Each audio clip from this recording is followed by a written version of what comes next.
Hi, welcome to the Natural Critics Choice. We have Paddy Hirsch, who is here in Singapore to show us how his new book, Man vs. Markets, could benefit all our audience here in Asia. And Paddy, thank you for joining us here at the Natural Critics Choice.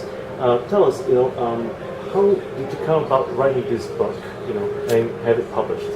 Well, I've been a business reporter for about 13 years now, and I started reporting in Asia, in Hong Kong, and I then went to work on Wall Street for a while, working for a wire service that was owned by Standard, that was now owned by Standard & Poor's.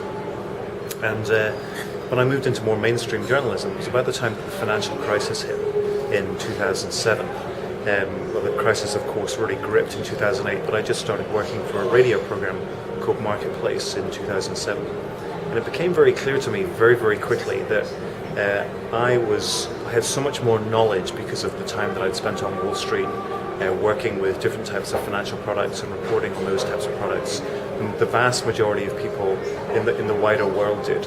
That was okay at that time, but whenever the financial crisis hit, suddenly everybody wanted to know about those strange financial instruments like collateralized debt obligations and credit default swaps and all these crazy things that were going on in the financial markets at the time. So I thought, well, here's a really interesting opportunity to actually write something that will be of real benefit to people, because right now just talking about CDOs or CDS and the way that bankers talk about it is no use to the man on the street or the woman on the street, the layperson.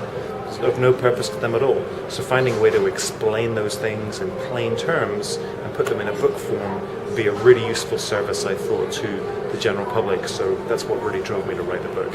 Now, when you wrote this book, you actually wrote a book in a layman style instead of academic. Why?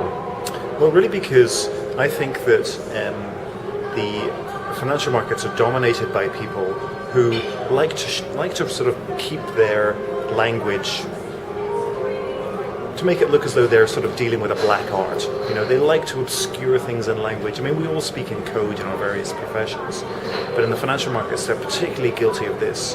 And they obscure everything behind this kind of veneer of professionalism and this veneer of mystique that's sort of woven together with all of these strange, really, really difficult to understand linguistic terms.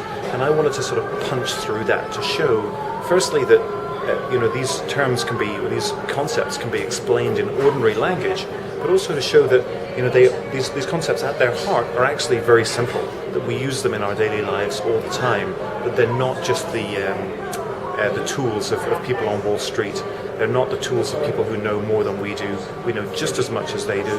We're just as smart as they are, and all we need are the right sort of terms in order to understand what these instruments are, to understand what it is that they're doing. Now, what kind of audience do you actually targeting to with this book that you have published so far? As you say, it's really to the layperson. This is not for people on Wall Street. Although there are plenty of people on Wall Street who don't understand what's going on in the office next to them. So the people who are working in equities don't really necessarily understand what's going on in the bond world. They certainly don't understand what's going on in the collateralized debt obligation world, or the swaps world, or the futures world. So in many ways, it could in a way be aimed at people like that who want to know what's going on in the other part of the bank that they work in. But really it's for people like me and like you, people who have no real understanding of what goes on in the markets apart from what they read in the business pages. And they want to know, why is it that these things that are going on Wall Street or down in Raffles Place or whatever it is, why are they affecting me in such a dramatic way? Why are they sort of ripping my economy to pieces? What are these things? How can I understand them? So it's really, really based at the layperson. And what would you like to achieve, with this book that's now been published and made available? What is your hope for this book to achieve?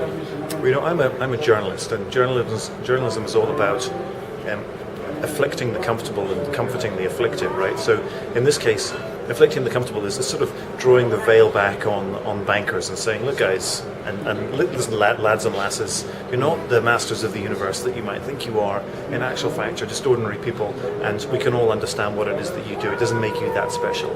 And as far as comforting the afflicted is concerned, well, the afflicted are those of us who don't understand what the heck is going on down in Raffles Place and on Wall Street and in the financial centers of the world. We want to be able to understand this. We want someone to come and explain to us what's going on and why it affects us in certain ways. And that's really what I want to do. I want to help these people understand what it is that's going on. I want to educate people.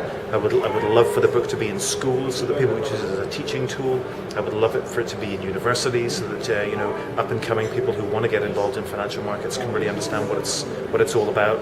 And I'd like it to be in people's homes so that when people are reading the Wall Street Journal or the Straits Times, the business pages of this and that, or they're watching television and seeing these terms come across the airwaves or hearing them, then they can actually get them translated in some way. Now, you used to be a journalist, and it's amazing.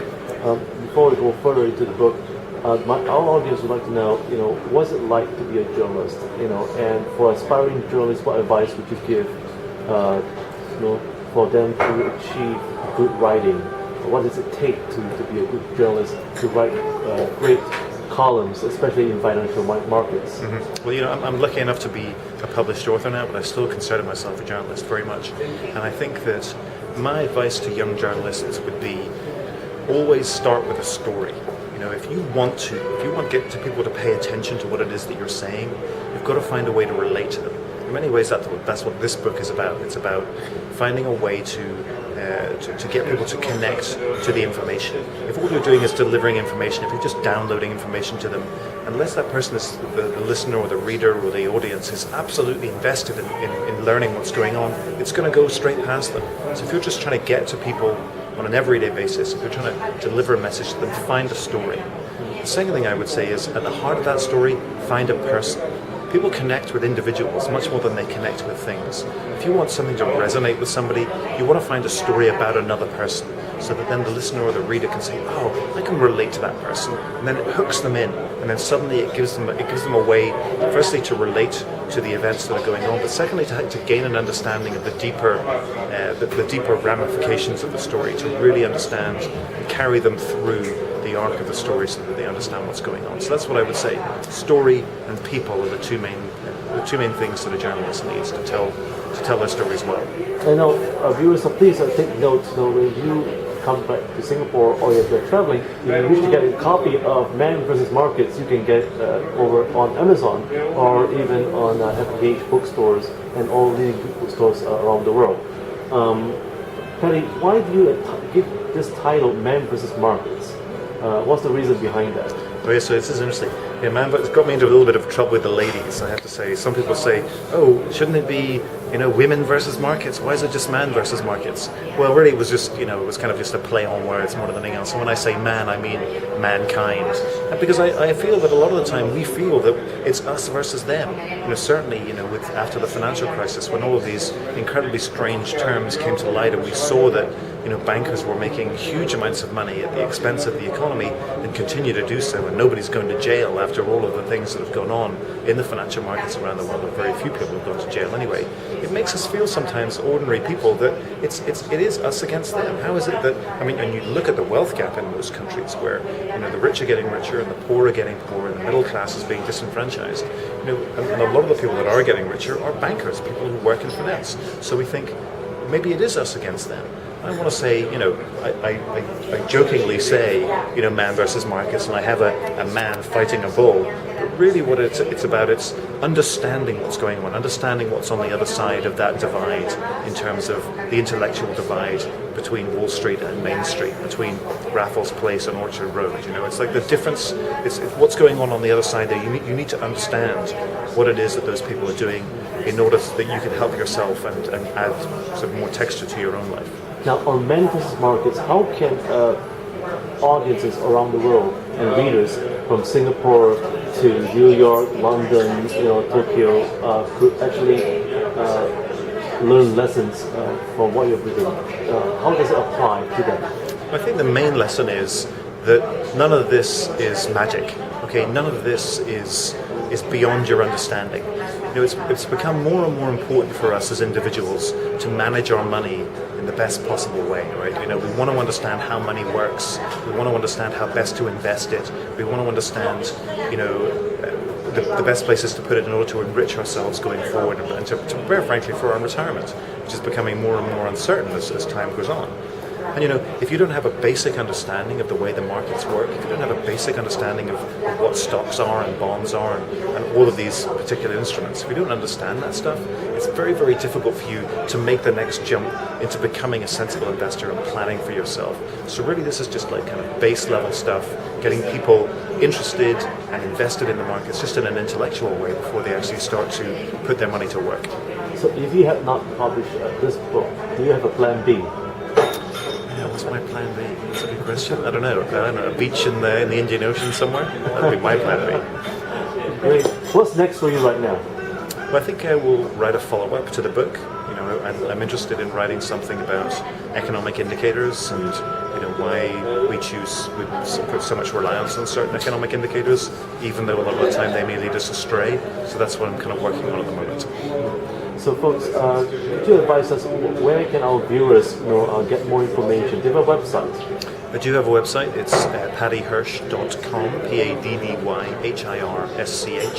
But you can also find a lot of the work that I do at Marketplace, which is the program that I work for in the US, at marketplace.org. And if you look for a product there called the Marketplace Whiteboard, you'll see all sorts of explainers of financial terminology that can be very, very useful for people who are interested in understanding the markets. Could you give us one key market movers that you see today around the world, at least for our viewers, before they actually pick up your book and make some observation? I think the really interesting thing that's happening right now is with Apple. A lot of people think, oh, Apple's the great thing to buy. But it's interesting, Apple's going through kind of a transformation. It used to be this great, really exciting thing that everyone wanted to jump on because they thought it was going to scorch through the ceiling and keep on growing. But in actual fact, it's turned into something different. It's a bit like a teenager who's just become very middle-aged all of a sudden. It's sort of grown up completely. Now the growth phase of Apple, I think, is now done. But what's really interesting is now that they're starting to pay dividends, it's become like a value investment play. So it's become much more sort of seasoned. It's the kind of rather than being this sort of energetic teenager, it's become sort of a reliable middle-aged chap that you can really rely on to pay out over time. So I think it's a really interesting transformation that Apple's going through at the moment that I think people would do well to pay attention to. We have one question that's from our viewers, and they want to know what do you think, and in your own perspective, about Myanmar and China, or even India as well? Are there good opportunities for investors to invest? I'm not an investment advisor, so I couldn't speak specifically, but it strikes me that, any country that has a large number of people, that has a big market that's relatively undeveloped, there's a lot of potential there. But on the other hand, we've seen countries like Vietnam, which are extremely volatile in their performance. So it's, to say, oh, we should just put all of our money into Myanmar would be very unwise, because we've seen how volatile other countries in a similar condition have been in the past. So, like I say, I'm not an advisor. I would seek advice about that kind of thing. But those are always interesting circumstances to watch. Well, once again, thank you for joining us here, Paddy Hirsch at the National Builders Choice. And folks, please take note, Miami versus Markets now available at all the bookstores and also on Amazon as well. And don't forget, if you're in Singapore, Malaysia, or Southeast Asia, well, MPH is the bookstore that you should go to. Once again, thank you for joining us. Thank you very much.